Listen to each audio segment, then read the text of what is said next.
Programme के लिए यहाँ उपस्थित है, जिन्होंने मुझे बुलाया वो कारपोरेटर रेशमवाला साहब, हमारी शिवसेना पार्टी के सदर आसिफ भाई नाश्ती वाले, अभी जिनकी हमने तकलीफ सुनी वो मौलाना साहब सूफी साहब और यहाँ उपस्थित सभी भाई। आज गौस पाक साहब के इस लंगर के लिए मुझे बुलाया गया है। तो मैं अपने आप को खुशनसीब समझता हूँ कि इतने नेक प्रोग्राम के लिए मुझे आने का मौका मिला है। और आप सबसे माफ़ी चाहता हूँ कि मैं देर से आया। दरअसल कल रात को मेरे वालिद साहब का 71वां जन्मदिन का प्रोग्राम था और जब मेरे वालिद साहब बात कर रहे थे तभी मेरे कार्यकर्ता को तकलीफ़ हुई, रात में उनका इंतकाल हुआ और फिर सुबह उनका जो क्रियाक्रम था उसमें काफ़ी लेट हुआ, तो उसकी वजह से मेरे सारे प्रोग्राम में आज देखे। जहाँ जहाँ गया वो हर जगह मेरा जाना ही लेट हुआ, इसलिए आप तक जो टाइम मैंने दिया था वो वक्त में मैं आ नहीं सका, इसलिए मैं आपसे माफ़ी चाहता हूँ। और ये पहला साल है कि मैं प्रोग्राम में आ रहा हूँ, लेकिन आप हर साल इतनी बड़ी तादाद में प्रोग्राम कर रहे हैं तो बहुत अच्छी बात है। और मुझे उम्मीद है कि रेशमवाला साहब अगले साल भी मुझे बुलाएंगे तो तब सबसे मिलने की बात मुझे मौका मिलेगा। और अभी असेंबली का चुनाव चल रहा है, ये बात तो चुनावी है नहीं करने जैसी, लेकिन अभी चल रहा है। 24 तारीख को मैं नामांकन दाखिल कर रहा हूँ। शिवसेना, कांग्रेस और राष्ट्रवादी कांग्रेस ये तीनों पार्टी मिलके महागठ आघाड़ी से हम लड़ रहे हैं और पवार साहब के, राहुल गांधी जी के और उद्धव ठाकरे साहब के नेतृत्व में हम सब लड़ेंगे। भारत, इन्होंने जो बात कही है बहुत सही बात करी है कि भारत हमको साथ में लेके चलना है। तिरंगे के 3 रंग क्यों रखे, इसका मतलब हमको याद रखना चाहिए, उसको हमको भूलना नहीं चाहिए। तो सब साथ में रहेंगे तभी मुल्क आबाद होगा, तरक्की होगी। आज जो हालात हो रहे हैं, जो फसादें कराई जा रही है, जो हमने नॉर्थ ईस्ट में पिछले दिनों में देखा, गुजरात में मैंने गणपति के टाइम में देखा, कर्नाटका में देखा, तो जो तरीके से फसादी माहौल सब किया जा रहा है, जो फिरकापरस्ती दिख रही है, तो उसके सबके खिलाफ हमको लड़ना है। और अगर हम अमन और शांति चाहने वाले लोग हैं, हम अमन से तरक्की चाहने वाले लोग हैं और अमन और शांति चाहिए, तो हमको ये उद्धव ठाकरे के खिलाफ जो हुआ है, जो साजिश हुई है, इसके खिलाफ ताकत से खड़ा रहना पड़ेगा। आपने देखा होगा कि जब कोविड की लहर चल रही थी तो कोविड की लहर में सबसे ज़्यादा कोविड के पेशेंट महाराष्ट्र में थे, क्योंकि बाहर के मुल्कों से आने वाले लोग, बाहर के राज्यों से आने वाले लोग, ये सबसे ज़्यादा महाराष्ट्र में है। और यहाँ सबसे ज़्यादा लोग बाहर से आते हैं तो सबसे ज़्यादा वायरस भी यहाँ आना था। उत्तर प्रदेश और बिहार जैसे राज्यों में जहाँ भाजपा की सरकारें थी, वहाँ कोई बाहर से जाता ही नहीं है। ऐसे स्टेट में इतने बड़े तादाद में लोग मर रहे थे कि वह लोगों को दफनाने के लिए जगह नहीं मिल रही थी, लोगों को जलाने के लिए जगह नहीं मिल रही थी। और हमने यूट्यूब पे सबने देखा है, व्हाट्सएप पे देखा है कि लोगों की लाशें नदियों में फेंक देनी पड़ रही थी और वो लाशों को तैरते हुए हमने वीडियोज़ में देखा। लेकिन महाराष्ट्र में इतना वायरस था, इस देश की 10% आबादी ये स्टेट में रहती है, अकेले महाराष्ट्र में। और इतनी बड़ी आबादी होने के बाद भी हमको महाराष्ट्र में ऐसा कभी महसूस ही नहीं हुआ कि हमको दफनाने को जगह नहीं है, हमको किसी को जलाने के लिए जगह नहीं है, क्योंकि हमको किसी को उद्धव ठाकरे साहब ने मरने ही नहीं दिया। जो तरीके से उन्होंने महाराष्ट्र का निज़ाम संभाला, जो तरीके से उन्होंने यहाँ सारे इंतज़ाम किए, जो तरीके से हमको सारी सुविधाएँ यहाँ कोविड सेंटर से लेके सारे जो लॉकडाउन से लेके सारी चीज़ें जो कराई गई, तो वो इतना ठीक से करा गया कि हमको सबको परिवार समझ के, हमको एक कुटुंब समझ के और हमको उनका परिवार का हिस्सा मान के उन्होंने हमारी सबकी रक्षा करी। आज हम सब जिंदा है, तो मैं समझता हूँ कि उद्धव ठाकरे साहब ये महाराष्ट्र के मुख्यमंत्री थे, इसीलिए हम लोग जिंदा है, नहीं तो यूपी और बिहार जैसी लाशें यहाँ भी हमको दिखती थी। तो जो आदमी ने इतना हमको परिवार की तरह संभाला, उस आदमी को 50-50 करोड़ रुपया देके उसकी विधायक खरीदे गए। जो पार्टी उनके वालिद ने बनाई, उनके वालिद का नाम आप चुरा रहे, उनकी पार्टी का नाम आप चुरा रहे, उनकी पार्टी का सिंबल भी आप चुरा रहे, तो ये तो बहुत नाइंसाफी हो रही है। आज शरद पवार साहब तो खुद जिंदा है, उन्होंने खुद पार्टी खोली, आप उनके भी विधायक खरीद लिए। आप उनके शरद पवार को मुंह पे बोल रहे कि ये पार्टी तुम्हारी नहीं, ये पार्टी अजित पवार की है। जो आदमी खुद पार्टी बनाया उसको आप वो पार्टी से बेदखल कैसे कर सकते हैं? तो ये ऐसा हुआ कि मकान आपने बनाया और आपकी औलाद ने आपको हकाल दिया। तो ऐसी नालायक नाजायज औलादे जो है इनको हमको घर से बाहर निकालना पड़ेगा और उन वालिद जिन्होंने ये घर बनाए हैं, जिनके हक के मकान है, उनको वापस वहाँ ले जाना पड़ेगा। और जो अपमान हमारी जान बचाने वाले नेता के साथ हुआ वही अपमान का बदला लेना है। ये यूपी और बिहार नहीं है, या खरीद फरोख्त का सियासत नहीं चलेगा, ये महाराष्ट्र है और महाराष्ट्र की जनता ने कभी भी ऐसी सियासत को मंजूर नहीं किया है। तो हम ये सियासत चलने नहीं देंगे, हम इनके खिलाफ ताकत से खड़े रहेंगे। ये संदेश हमको देना चाहिए। और जिस आदमी के वजह से हम जिंदा है उसको जितना जलील करके ये महाराष्ट्र के मुख्यमंत्री पद से निकाला गया, उतनी ही ज़्यादा इज्जत उसको वापस देके फिर महाराष्ट्र के तख्त पे हमको बिठाना पड़ेगा। तभी इन सबको फिरका परस्त लोगों को जवाब मिलेगा कि आप जो कर रहे हो वो हमको मंजूर नहीं है और हम इसके खिलाफ है। और इसलिए आपको ताकत से लड़ना है। मालेगांव आउटर में क्या हो रहा है वो आप सब लोग जानते हो। पिछले 20 साल से जो विधायक है उन्होंने यहाँ क्या काम किया है वो आपको ठीक से मालूम है, मुझे बोलने की ज़रूरत नहीं है। मेरी दादी यहाँ से विधायक थी तो मेरे ख्याल से 5000 मुस्लिम वोट थी और तब से हम लोग यहाँ काम कर रहे हैं। यहाँ पे हमने रोड्स बनाए थे, यहाँ पे हमने टॉयलेट्स बनाए थे। जब यहाँ पे बच्चों की आबादी नहीं थी तब हम यहाँ स्कूल चलाते थे। और मालदे शिवार में हो, रमज़ानपुरे में हो, हर जगह हम काम अच्छी तरह से हो रहा था। मेरे वालिद जब यहाँ से विधायक थे तब भी बहुत ज़्यादा काम किया था। और मेरे वालिद जब विधायक थे तब रमज़ानपुरे की मालदे शिवार की जिम्मेदारी मेरे पास थी। इनके जो वालिद थे सुफी रसूल गुलाम साहब, वो और हम बहुत ये इसमें घूमते रहे। इनका मेरे साथ पहला प्रोग्राम है, लेकिन उनके साथ कई प्रोग्राम मेरे हुए, कई बार हमने साथ में तकरीर करी है। तो ये सारे एरिया में हम लोगों ने बहुत काम किया था। आज पिछले 20 साल में आप देख रहे हो आपकी क्या हालत है, आपके रास्तों की क्या हालत है, आपके यहाँ कचरे की क्या हालत है, आपके यहाँ पानी की क्या हालत है, आपके यहाँ जो रोड्स जहाँ चाहिए वहाँ नहीं है। जो अच्छे रास्ते थे उसको तोड़ के तुम कंक्रीट बना रहे। और जो लोगों को घर जाने को रास्ता नहीं है, जिनके घर तक बारिश में गाड़ी नहीं जा सकती, उनकी गलियों में आप कंक्रीट नहीं डाल रहे हो क्योंकि आपको बड़े बड़े रोड बना के पैसा निकालना है। तो ये आपके साथ धोखाधड़ी हो रही है, इसको आपको जानना चाहिए। और सही मायने में अगर आपको काम करना है तो सोच समझ के हमको सबको वोटिंग करना पड़ेगा। आज अगर विकास करना है तो मैं आपको इतना आश्वासन तो जरूर दूंगा कि आपने उनको 20 साल दे के देखा है, 20 साल में तो आपको कुछ काम दिखा नहीं है। आप 5 साल मुझे दे के देखो, 5 साल में मैं मालेगांव की तस्वीर बदल दूंगा। और अगर नहीं बदल पाया तो 5 साल बाद मुझे भी बदल दूँ, कोई हर्ज नहीं है।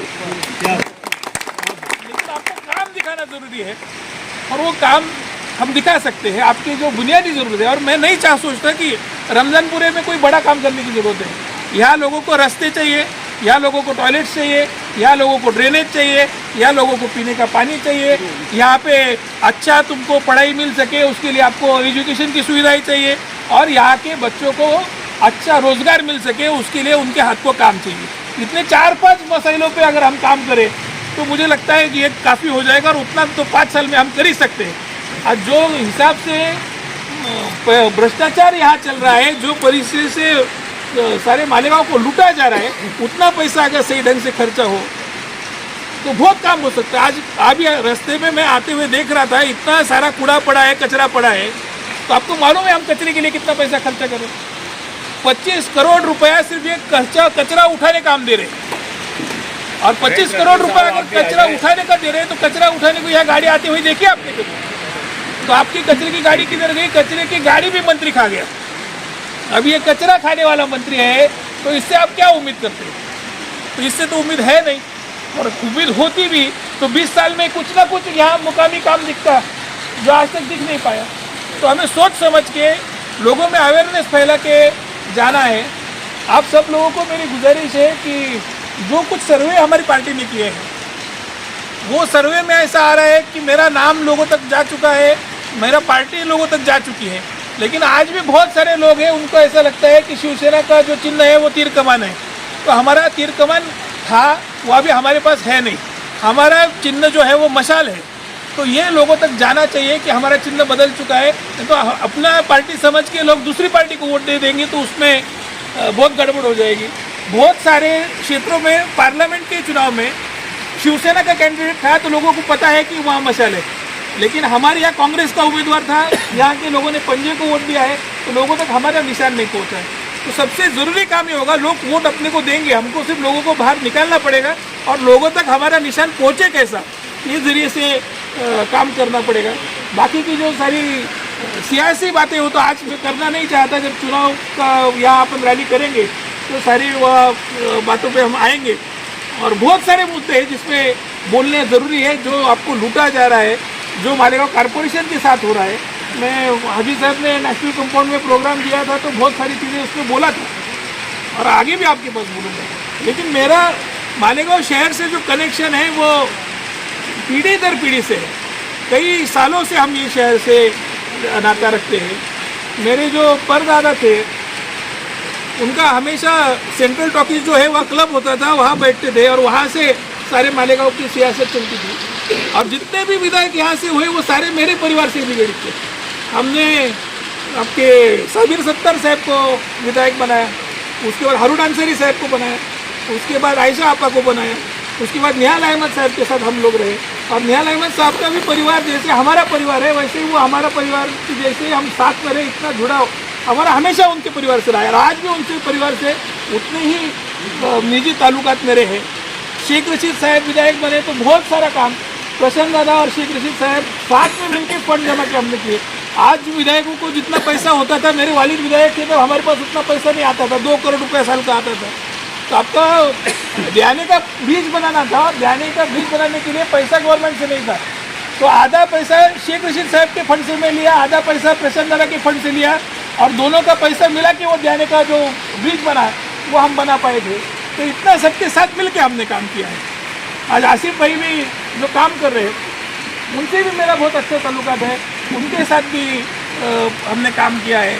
और आपके जो अभी के विधायक हैं इनको तो विधायक सिर्फ मैंने बनाए, कभी सियासत में आते ही नहीं थे। लेकिन मुझे लगा कोई अच्छा आदमी मैं सियासत में लेके आऊँ कि जिसके ज़रिए से मेरा शहर बीमार है वो शहर का इलाज करे। लेकिन आपके वो बोलते हैं ना, मैं रहमानी वाला ढूंढने गया था, मुझे सिकली वाला मिल गया। तो ऐसे हालात अभी शहर के हो चुके हैं। तो आने वाले वक्त में जब मालेगांव शहर में बोलूँगा तब शहर के बारे में बोलते हैं, आज का उनसे नहीं है। लेकिन सबसे मेरा करीबी ताल्लुकात रहा है, सबके साथ मैंने काम किया है। कॉरपोरेशन में निहाल साहब मेयर थे, हमारे येवलीवाला साहब डिप्टी मेयर थे।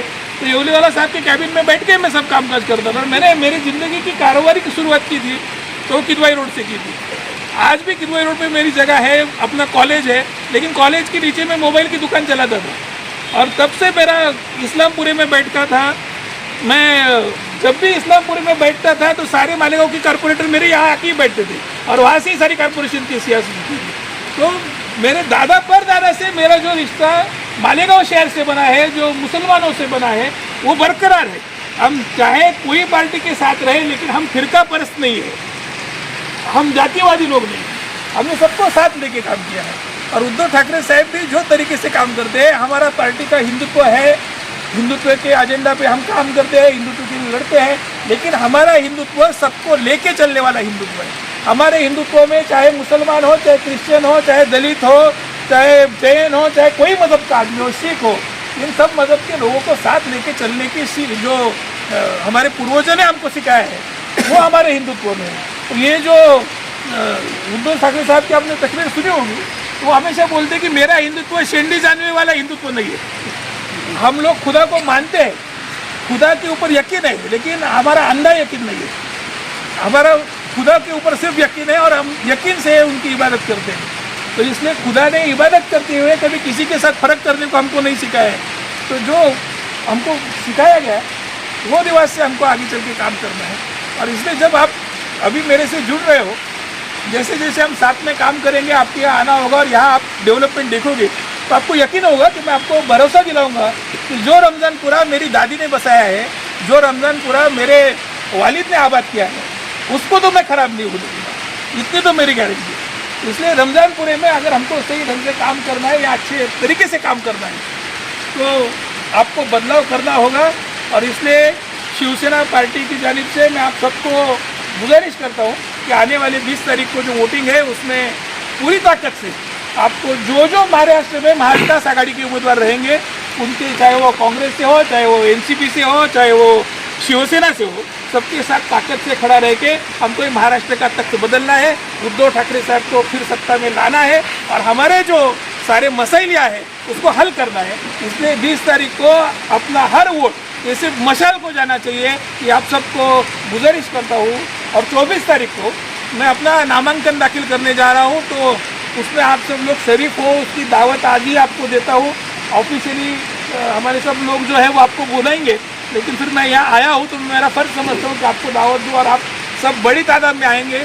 ऐसी उम्मीद के साथ आपको सबको आज के इस आपका जो लंगर हुआ, जो यहाँ पे आपने प्रोग्राम किया, उसकी शुभकामनाएं देता हूँ, मुबारकबाद देता हूँ और अपनी तकरीर ख़त्म करता हूँ। जय हिंद, जय भारत।